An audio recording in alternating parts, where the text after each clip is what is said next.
A landslide threatens to bury an entire village at the foot of the mountain. Modern bulldozers sink deeper with every inch they advance. Aircraft are grounded by the swirling gale. An old man brushes a thick layer of dust off a machine built over 100 years ago. He says, "In the old days, it pulled the entire forest. Today, it's going to pull the mountain. The rain in the high country of Oregon does not fall. It attacks." For 12 days, the sky over High Reach had been the color of a bruised lung. The water turned the topsoil of Iron Peak into a thick, lethal slurry. Deep inside the mountain, something ancient and heavy was shifting. It started with a sound like a rifle shot, then a groan, then the slow, rhythmic grinding of stone against stone. At the base of the slope, the flashing amber lights of vortex infrastructure reflected in the growing puddles. This was not a natural disaster. Not entirely. 2 months ago, the corporation had arrived with 3 dozen excavators and a mandate to carve a 4-lane highway through the granite heart of the peak. They had ignored the warnings of the locals. They had laughed at the old maps drawn in charcoal and ink. Marcus Thorne stood under a massive waterproof canopy. His boots were Italian leather, protected by thin plastic overshoes. He looked at the glowing screen of a ruggedized tablet. A red line pulsed on a 3-dimensional map of the mountain. The sensors buried in the slope were screaming. The earth was moving at a rate of 4 inches per hour. Beneath that slope sat the town of High Reach, 42 houses, 1 general store, a wooden church built in 1890. "Move the D-12 dozers up," Thorne barked. His voice was thin against the roar of the wind. "Sir, the ground is too soft," his lead engineer replied. "We already lost 2 units. The mud is pulling them down. If we send more, we're just giving the mountain more weight to throw at the village." Thorne gripped the edge of the table. His knuckles were white. "We have a $60 million contract. If that slope fails, we are liable for every shingle in that town. Use the heavy lift cranes. Anchor the shelf." "The wind is at 70 knots, Marcus. The cranes can't stabilize. We're fighting gravity, and gravity is winning." Standing 50 yards away, near the edge of the evacuation line, was Gideon Miller.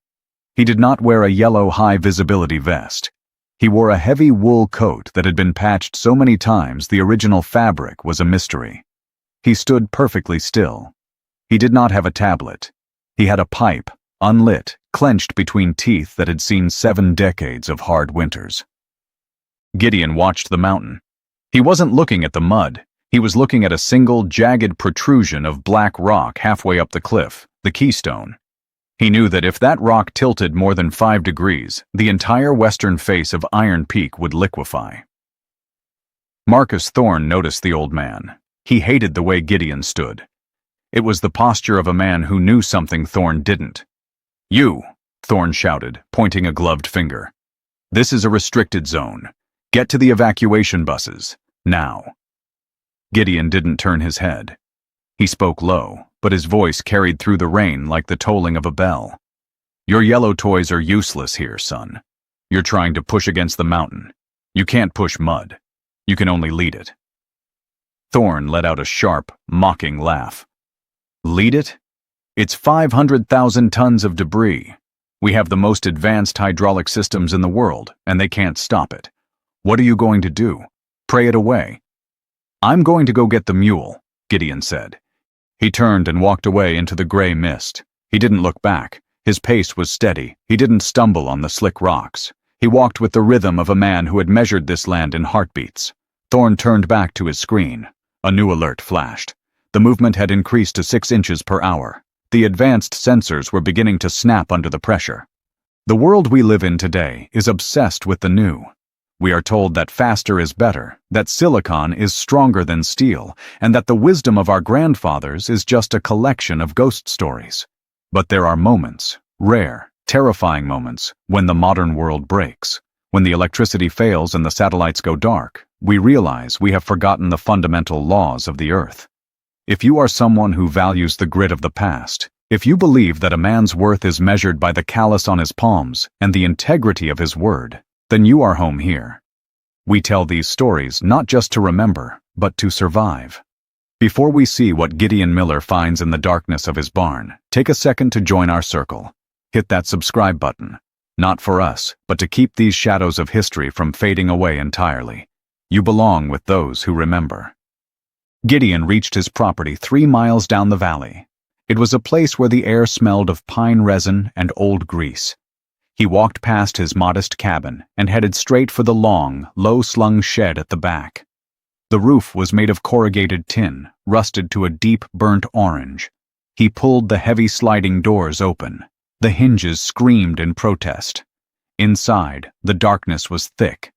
Gideon struck a match. The flame flickered, casting long, dancing shadows against the walls. There she was, the Iron Mule.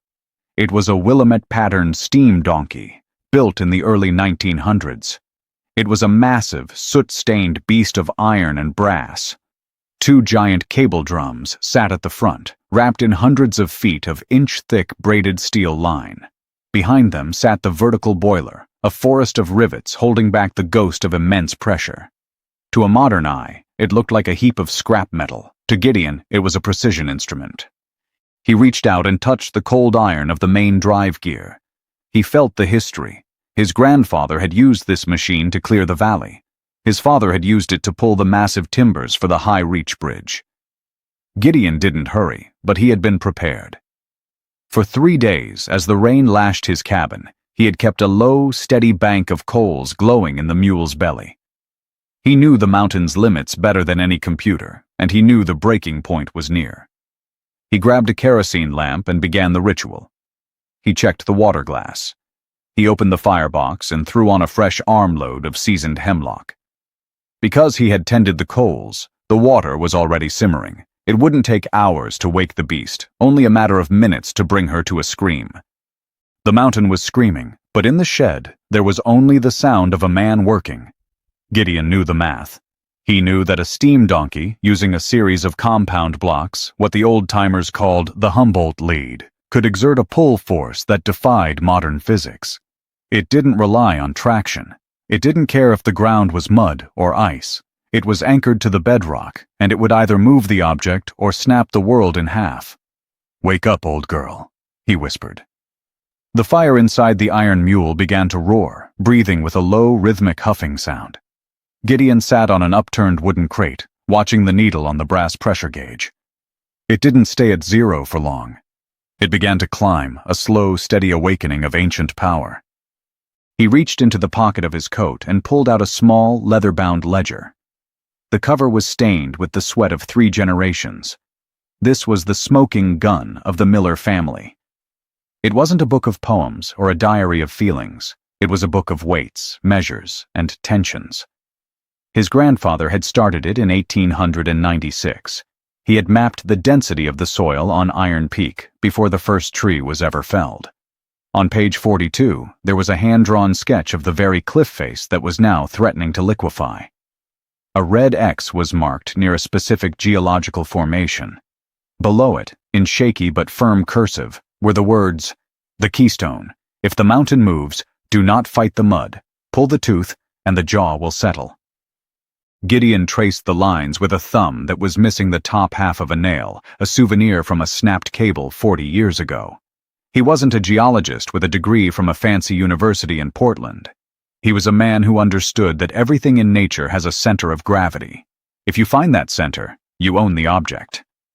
The gauge needle flickered. 5 pounds of pressure. 10. The Iron Mule began to vibrate. It was a subtle thing, a hum that traveled through the floorboards and into Gideon's boots. The water in the boiler was starting to dance. He stood up and grabbed a long-handled grease gun. He began to lubricate the massive piston rods. Each stroke was deliberate. He didn't look at the clock. He didn't need to. He could hear the mountain's heartbeat, and it was accelerating.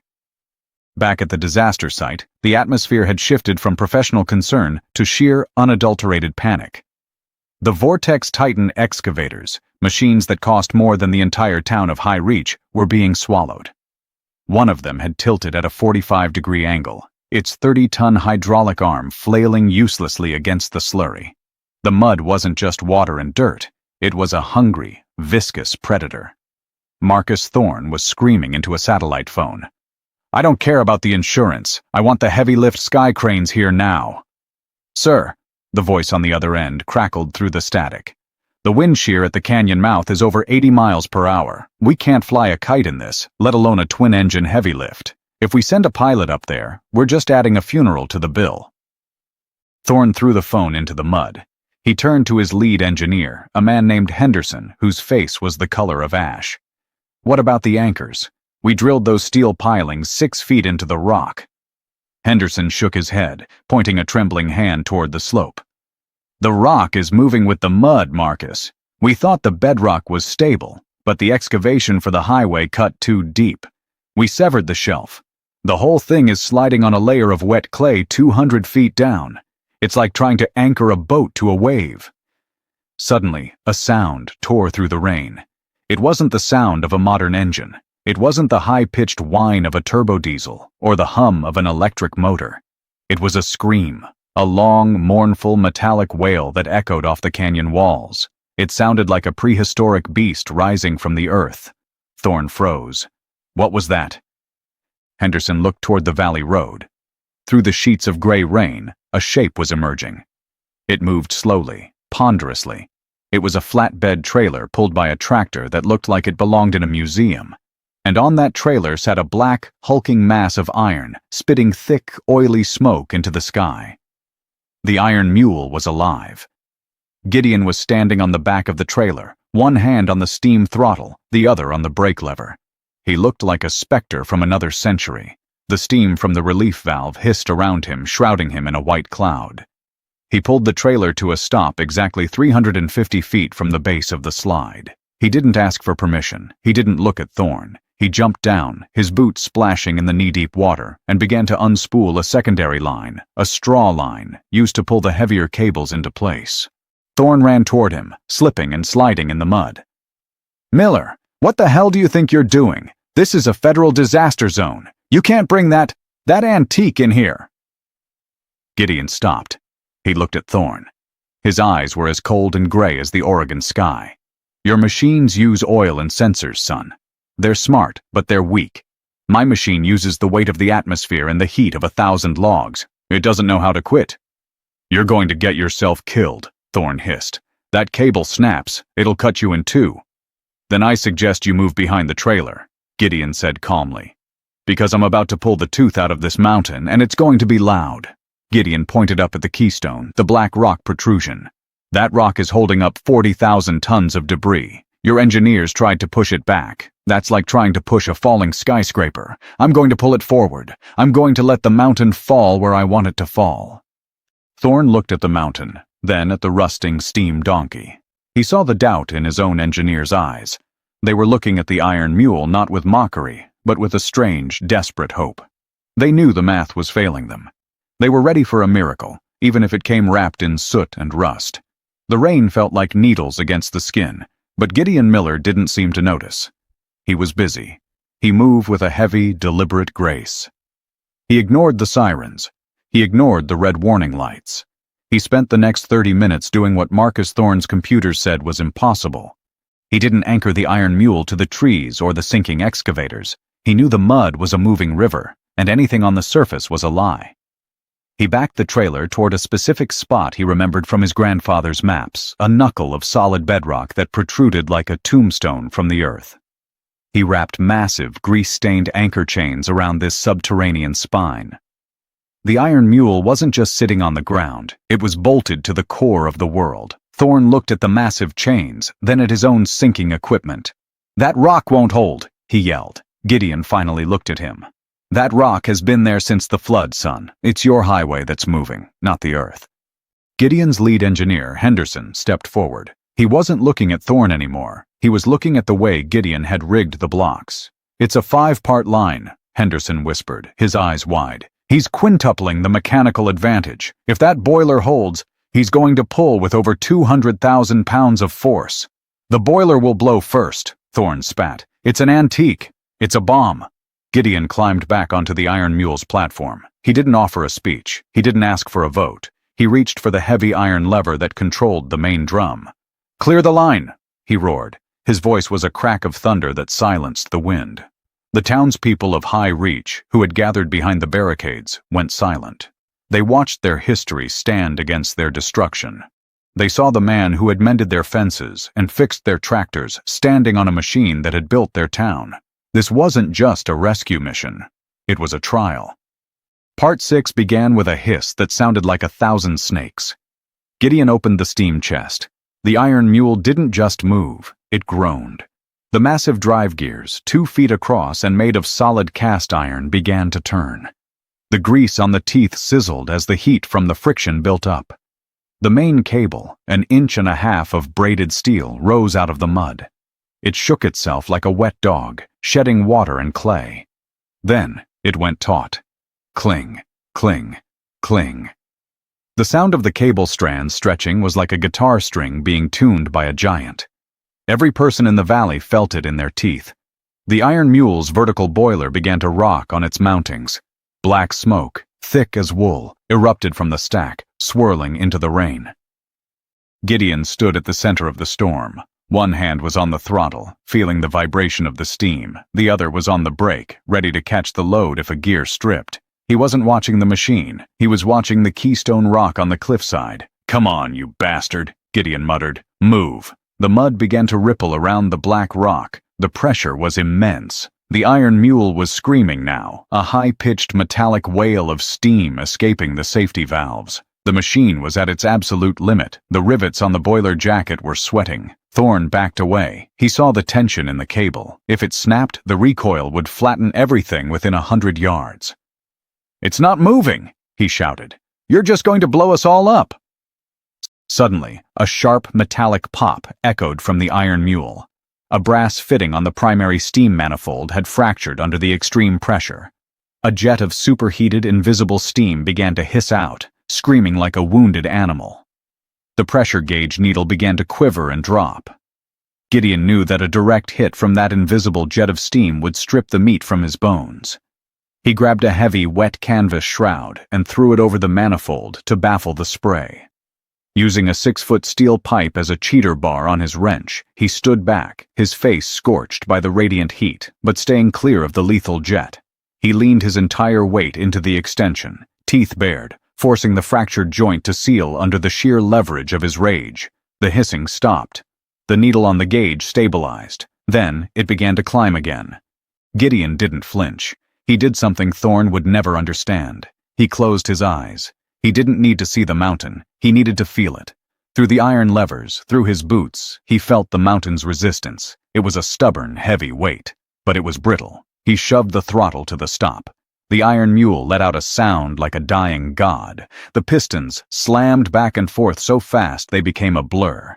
The entire flatbed trailer groaned, the wood splintering under the torque. Then it happened. A sound like a mountain breaking in half. The Keystone didn't just slide, it jumped. Under the relentless, terrifying pull of the steam donkey, the 3-ton rock was ripped forward, acting like a giant surgical scalpel. By pulling the rock at a precise downward angle, Gideon opened a new channel in the slope. The 50,000 tons of mud and rock followed the path of least resistance, roaring away from the houses and surging directly into the massive 4-lane highway trenches that Thorne's crew had already excavated. The mountain didn't bury the town. It used the corporation's own scars as a tomb. The sound was deafening, a roar that shook the very foundations of High Reach. A wall of brown mud and shattered timber thundered past the village, missing the nearest house by less than 20 feet. It poured into the valley floor, filling the excavation pits Vortex infrastructure had dug, burying their million-dollar machines under 30 feet of earth. Then, silence. The rain continued to fall, but the mountain was still. The groaning had stopped. The beast was dead. Gideon Miller slowly pulled back the throttle. The iron mule's pistons slowed, then stopped. He reached up and pulled the cord for the steam whistle. A long, triumphant blast echoed through the Oregon peaks. It was the sound of 1910 calling out to the 21st century. The aftermath was swift and cold. Vortex infrastructure was hit with a barrage of lawsuits. The smoking gun, the old maps Gideon had produced, proved that the corporation had ignored known geological instabilities. Their contract was revoked, their assets frozen. Marcus Thorne was last seen being escorted to a car by a swarm of lawyers, his Italian leather boots ruined by the mud he thought he could conquer. A month later, a black town car pulled up to Gideon's cabin. A man in a suit offered Gideon a settlement check. It was a number with 6 zeros.